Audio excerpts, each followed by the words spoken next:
to Double Fries No Slaw.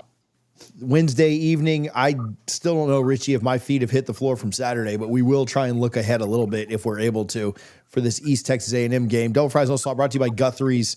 You can visit all three of their locations: 1818 West Tennessee, 2550 North Monroe, and 2870 Appalachia Parkway. We are powered by Sleeper. We'll talk more about them in just a moment. Richie, how's your week been so far? I'd imagine pretty good. I don't even know why I asked that. I'd imagine it's been a pretty dadgum good week.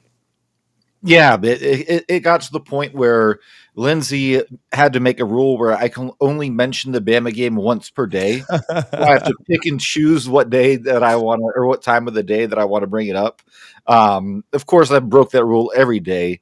It was nice. Obviously, I was off Monday for the holiday. Tuesday, I wore my Florida State quarter zip to work. And, there's a ton of college football fans at my work from like all over, from Michigan to Alabama, to Georgia, Texas, etc. So and everyone, I felt like the prom king or something, because everyone's like, "Holy crap! Did you guys really do that to Alabama?" And I'm like, "Yeah, we did. We didn't just beat them; we dominated them." And that has been so fun. It feels so good to have football back, and the season is not over in the month of September, and it certainly will not be this year. Yeah, again, want to try and move on as much as we can from last year, so don't want to keep reliving that nightmare. But I mean, you think about it, Richie. I just yesterday was 1 year to the day of the Boston College game. Like, the season was legitimately over a year ago today. And the season would not have been over no matter what the result of the Bama game was. Like, we could have lost by 20 plus, and it's still, maybe Bama was just elite, right? And going to go win the national championship. And we'd look back and say, hey, they still won 8 or 9 games. They just had a rough first game. I mean, Clemson lost to Georgia by 30 last year to open the year and still won the ACC, still went to the college football playoff, still played Texas fairly well. So the season wouldn't have been over, but man, it feels a lot better to be on this side of it. Have you before we go on to East Texas A&M University, anything massive stand out to you about Bama that we should talk about before we unfortunately have to move on and start looking at other opponents? I think the two coordinator hires were both home runs, right? Yeah. Tony White, that defense was just dominant. We talked about it, how Bama had a lot of rushing yards, 55, I think, on the opening drive, and then only 32 the remainder of the entire game. They just could not get anything going, and for an Alabama team going back to the Saban era, that's unheard of. And Gus Malzahn, the offense, the way he scripted, the way he set plays up, going back and watching it, you talk about the Danzy touchdown. That play was set up by like 3 different plays before that, where he just basically baited the Bama defense. And one play, in my 41-year-old wife has me addicted to TikTok now, and I was watching. There was some guy, I have no idea who he was, or I would give him the credit, but it was a play where for Florida State, I think it was a 3rd and long with the long pass down the middle of the field.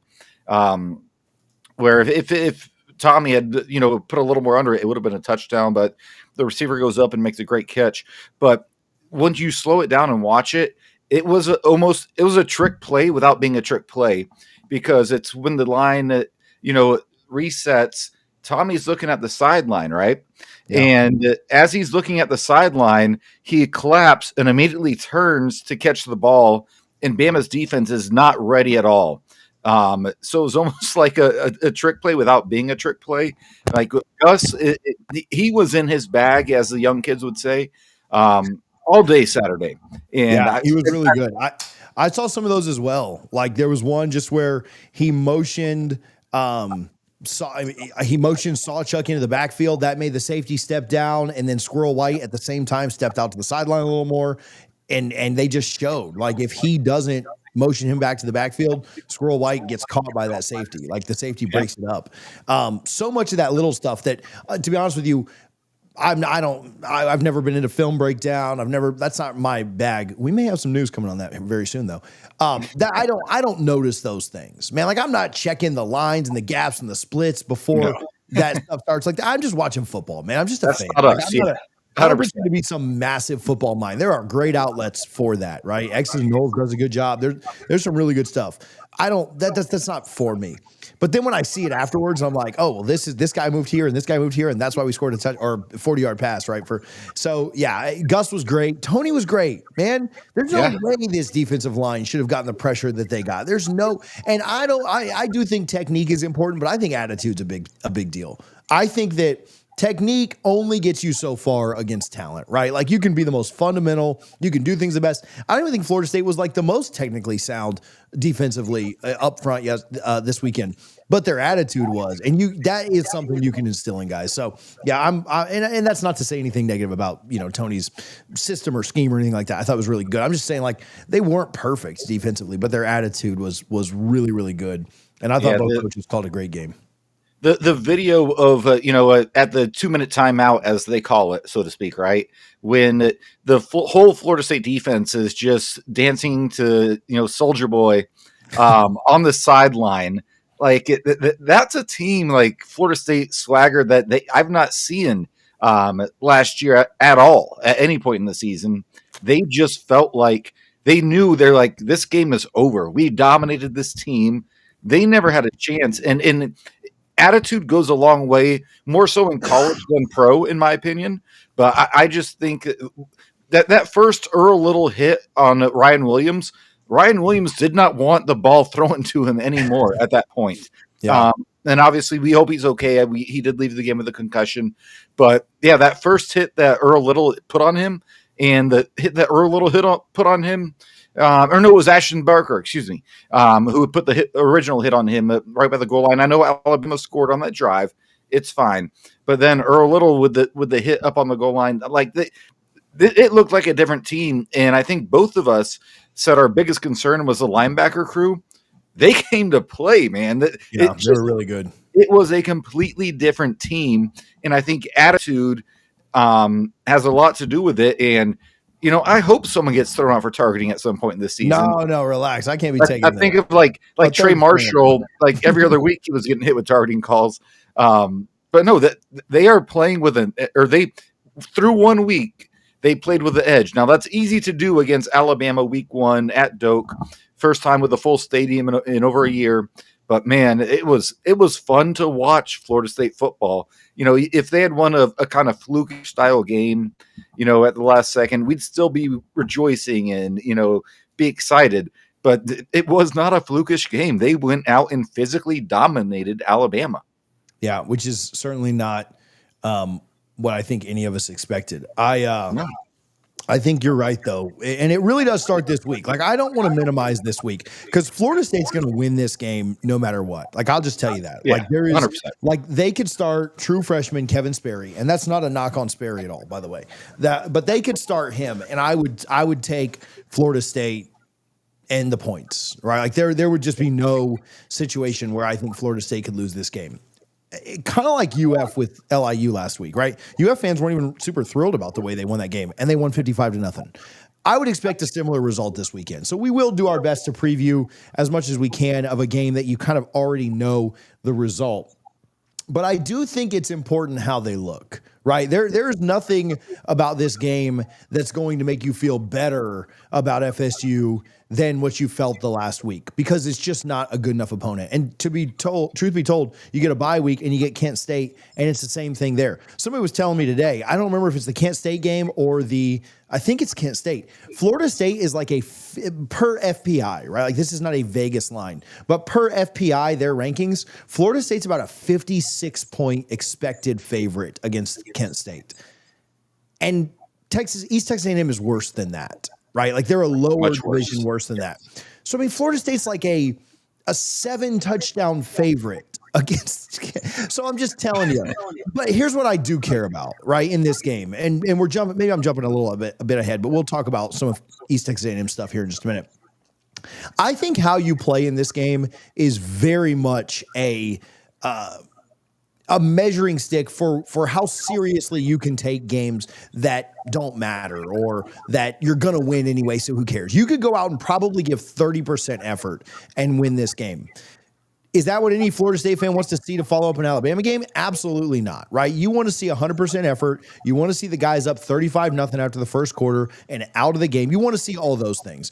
But I do think that with the effort that we will hopefully see this week, we will get a lot of guys out early. We will have a lot of guys rest. We will get a lot of backups and young guys time and experience because you are going to need them later, whether that's on the road at Virginia, whether that's at home against Miami, Pitt, Clemson, stuff later in the year, whatever.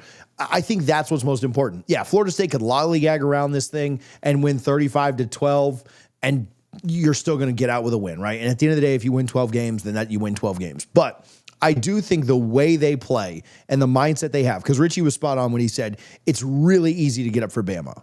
It is really, I'm not saying it's easy to beat them, but it's very easy to get up. It's very easy to have the right mindset. I remember in 2013, Florida State never played down to anybody. Even the Boston College game, there were weird turnovers, there were things that were fluky, and then they still led by 14 at the half.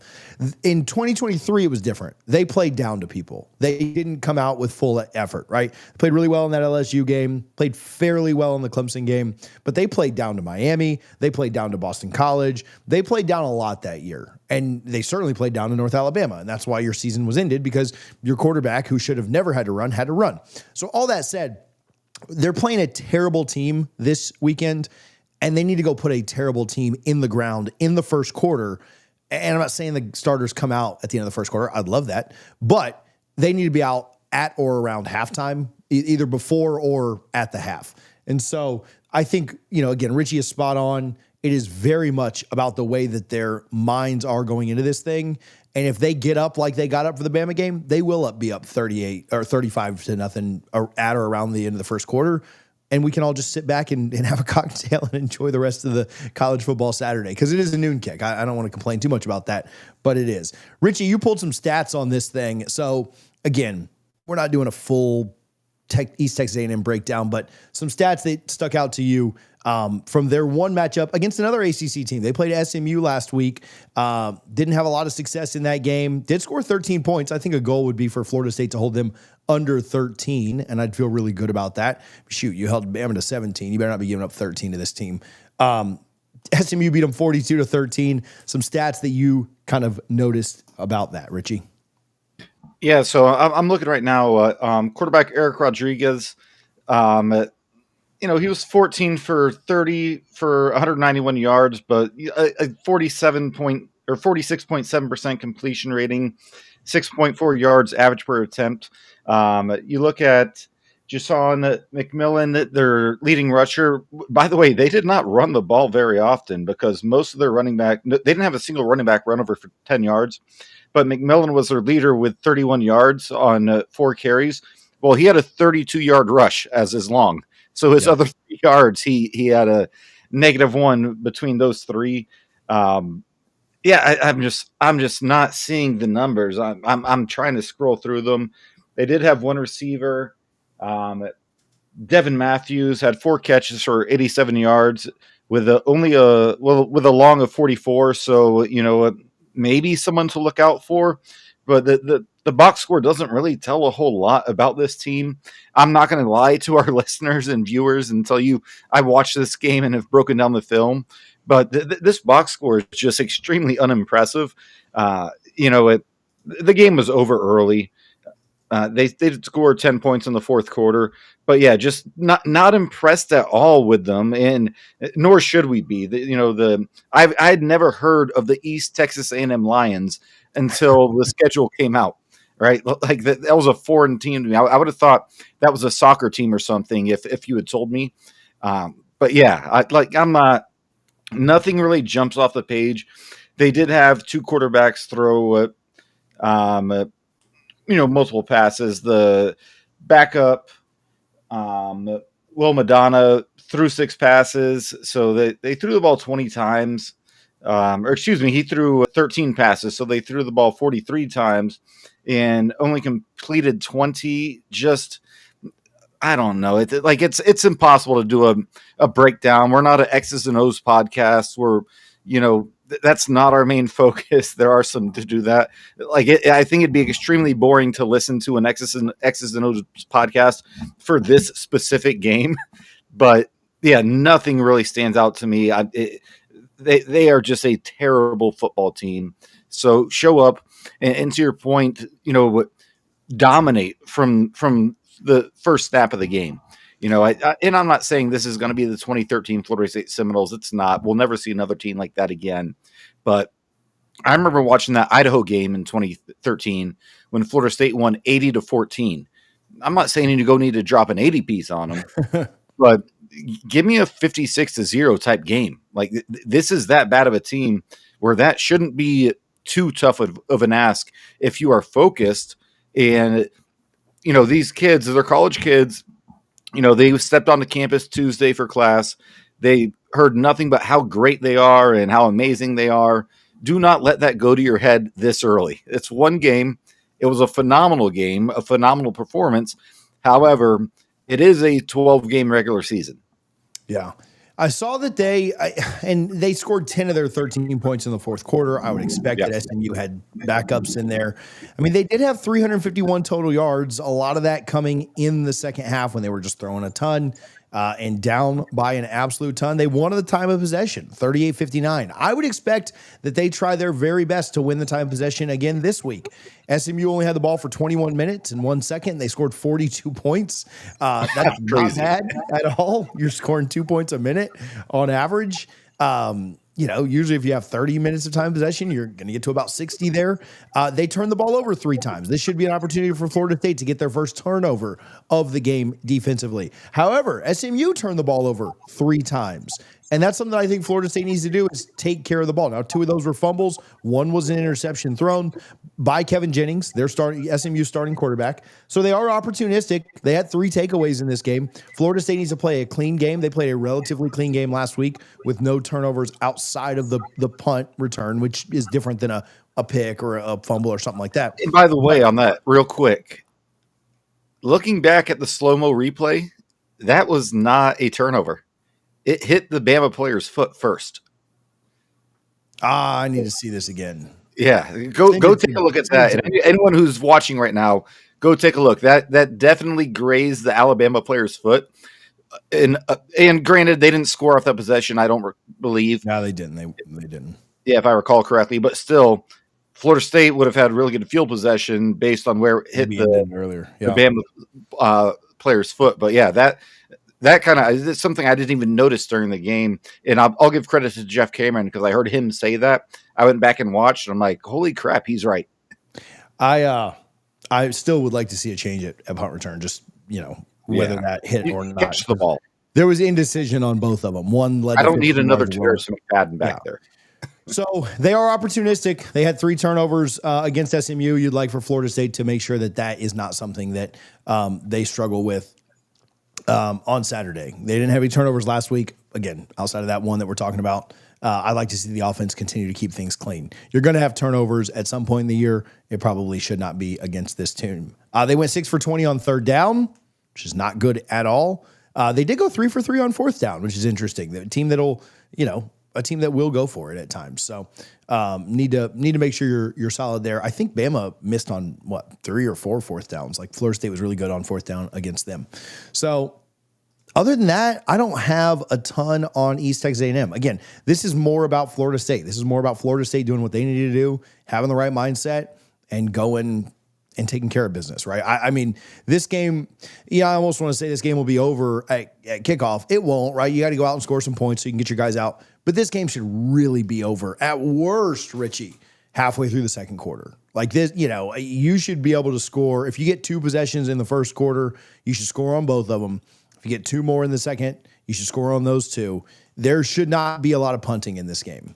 And for us, Florida State should go out and score on their first few possessions, get the guys out, and get some young guys in, especially on the lines. I really want to see different guys play on the defense and offensive lines because I want to see what they're able to do when we do need them and we do need to rotate. Now, I'd love for the 5 starters that started against Alabama who played every single snap, I'd love for them to play every single snap for the entire season outside of garbage time, which, again, should be around halftime of this thing.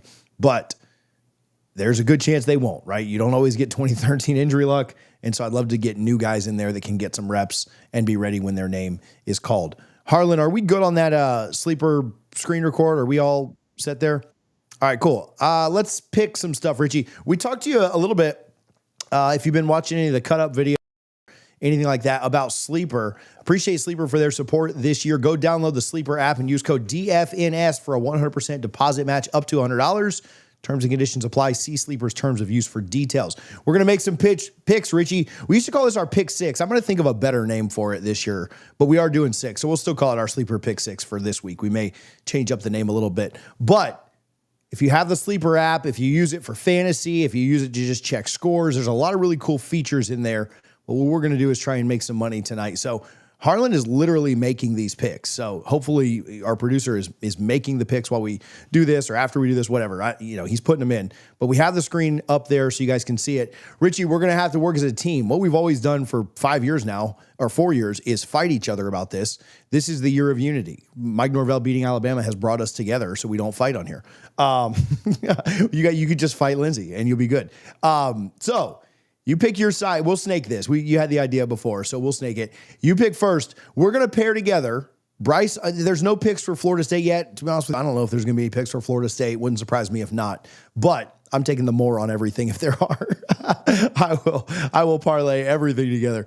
Bryce Underwood's more or less of 0.5 passing touchdowns. So does Bryce Underwood, true freshman, get a passing touchdown at Oklahoma? The other side, John Mateer, same game, Oklahoma's quarterback, more or less 1.5 passing touchdowns. Richie, you can pick either of these two that you like, and I'll take the other one.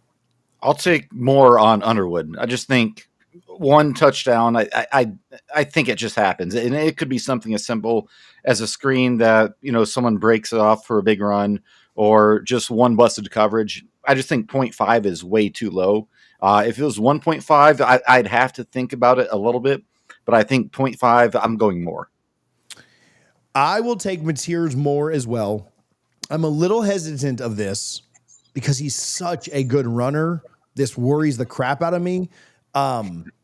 Because like Castellanos had a rushing touchdown. So I missed last week when I told you he was going to get a passing touchdown. We had two guys fall down inside of the 5. And so I got screwed on that.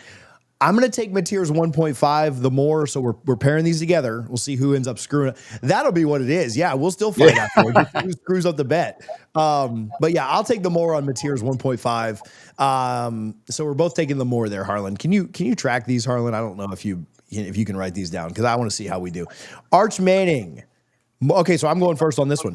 Arch Manning's more or less for 278.5 passing yards against San Jose State, or the other one is Kevin Jennings, more or less 1.5 passing touchdowns against Baylor. I will take Kevin Jennings in this one, and I will go more. I think Baylor has an okay defense, but I saw Jackson Arnold absolutely tear them up last week on Friday night. So I will take Kevin Jennings the more on his 1.5 passing touchdowns. So, Richie, that means Arch Manning 278.5 passing yards against San Jose State, more or less. I feel like less has been at least in week 1 of college football was the play. Like Harlan, killed it, taking the less on pretty much everything. But I'm going to take more because I think, Arch had a rough game. And I do think Sark is going to want to get him some confidence built back up. So yeah, I'll go with more on Arch Manning. I like that as well. We're 4 for 4 on Moores, so we're definitely not hitting all of these. But let's see. The last one, you get to go first on this one. DJ Lagway over at UF playing USF this weekend, 269.5 passing yards. Jalen Daniels, Kansas quarterback against Missouri, more or less on half a passing touchdown. So does he get to 1? Which one you want? I'll take DJ less on the yards. I just think, maybe I'm overreacting to how great South Florida did look in their opener, but I against Boise. But I do think it'll be a tough game, and I think Florida is going to win. However, I think DJ is going to struggle again. They had a blowout win against Long Island University, but. Do you know what DJ Lagway's QBR for that game? 6. No, it was really bad. It was like 29.8 or 28.9, something like that. I think he's going to be the biggest disappointment in college football, given that he was in a lot of people's top 5 for the Heisman odds. I just don't see it happening. So I'm going to take him on the less. Okay, I kind of like that too. I think they're going to run the ball a ton. I think they're going to try and get him out of the game early if they can, which I do think they beat USF by a pretty wide margin. I think they're an 18-point favorite. So I actually like your call on the less there. Wouldn't surprise me at all because they like those stupid pop passes and they have really good wide receivers. So Yes. I do think that there's a chance that that could be a situation where he goes more, but I like the less there. I think they're going to try and get him out of the game early if they can, and I think they're going to run a lot. I'll take the more on Jalen Daniels. I'll go, more than half. I think he gets one passing touchdown against Missouri. So yeah, that's a pretty easy call for me. It'll probably miss because I said it was easy, but that's where I like that one. All right, let's predict this game and get out of here. Appreciate everybody that is in. Appreciate Sleeper for their support. Go check out their app. Again, code DFNS for a 100% match up to $100. Richie, before we predict this one, Michigan, Oklahoma, do you have a pick in that one? We won't go around the horn and do a ton of picks this week, but not as good at games this weekend, unfortunately. But do you have anything you like in that one? That's at Oklahoma, right? Yeah, in Norman. Yeah. Yeah, give me Oklahoma. I think two inexperienced teams that are both going to underachieve based on what their fan bases thought would happen this year. But I think Oklahoma takes care of it at home. Yeah, I'll take Oklahoma as well. I'd love to see Bryce Underwood. I like the idea of a true freshman going on the road and doing something special, but that's really tough for me to see against a really good Oklahoma defense. So I'm not going to do it. Let's predict ours and get out of here. We try to be out of here by 7:30. Harlan, what's your score for this one? I won't mention your score from last year. Get out of here. All right, Harlan's got 45-10 FSU. I don't know if people could hear that or not, but I can hear him in my monitor. 45-10 FSU over East Texas A&M. Richie. 56-6. Florida State's going to dominate. They could probably name their number, and knowing Malzahn and his ego and just the way he attacks games. He had a ton of blowouts of inferior teams at Auburn. I think it could be worse if he wanted it to be, but I'll say 56-6. Florida State wins. I really want a spiked baseball. So I don't know if Chip still does that or not, but I'm going to say that we do. I'll go 63-0. I'll go Florida State never kicks a field goal. Actually, no, I'll go 66. I'll say we kick one field goal again this week. So give Weinberg some love. 66-0. I don't know if we really hold them scoreless or not, especially when backups get in and they go for it a lot on fourth and, could have a turnover somewhere. But yeah, I'll say Florida State just takes care of business. I haven't seen anything this year that would make me think that they won't come out kind of hair on fire and proving everybody wrong. I do think one thing that'll help Florida State this year a ton is that just because you beat Bama, it doesn't change the fact that for 9 months people dogged you and said that you were trash and said that you weren't going to be any good this year. So yeah, all that considered, 66-0. Go Noles. I will remind you just really quickly, if you're in town this weekend, make sure you stop by Garnet and Gold. I tweeted this earlier, but the FSU gear feels a little bit better to wear than it has in a little while. I was still wearing it during don't get me wrong. I was still wearing it, but I'll use my shout out for Garnet and Gold and make sure you stop by there. Tell them Double Fries No Slaw sent you, see if they'll give you a little online discount. But appreciate Garnet and Gold always for their support. Richie, any shout outs for you? Just one final shout out for the entire team for that Bama game. It was so cool seeing the video of, Tommy breaking the rock. He talked his talk all off season. He didn't back down in Charlotte at the ACC Media Days. You were there when it was brought up again. And he said, I stand on what I said. And he went out and backed it up. And shout out to all of the talking heads. And TJ, you put a great video together. So please go check that video out of everyone who was just crapping on Tommy all off season, saying, what is he thinking? Bama by at least 4 touchdowns, all this nonsense. And, Tommy just went out and he just won the Davey O'Brien Player of the Week. And for those who don't know, the Davey O'Brien Award goes to the best quarterback of the year. So he's 1 for 1. He's up there. People are talking about him in the Heisman, which I think is extremely premature. But just shout out to the whole team, but especially Tommy. Yeah, I saw Luke Pettibon also got offensive lineman of the week. Oh, Mike Norvell won the Bear Coaches Bryant Coaches Award. That's right. The bet. Like, I just keep thinking this can't get better, Richie. And I know it's one game, and I know we're not trying to go so crazy on that, but you win the Bear Bryant Coaching Award After beating Bama. Yep. Face in. That is pretty elite. So, all right, Double Fries No Slaw. Again, appreciate Guthrie's, Garden Gold Sleeper, all of our friends. And we'll be back on Sunday to recap another Florida State win. I'll call it now, 2-0. And so make sure that you are with us for that. We've got a video coming out tomorrow, a clip from Sunday's show, just about how we are viewing the rest of the season. So if you weren't with us on Sunday, make sure that you are subscribed so you don't miss that. We are inching closer to 20,000 subs. So help us get there. Richie, Harlan, boys, thank you so much for hanging out tonight. We'll talk to you soon. Go Noles. Newest bold prediction. TJ says 2-0 after Saturday. Let's go.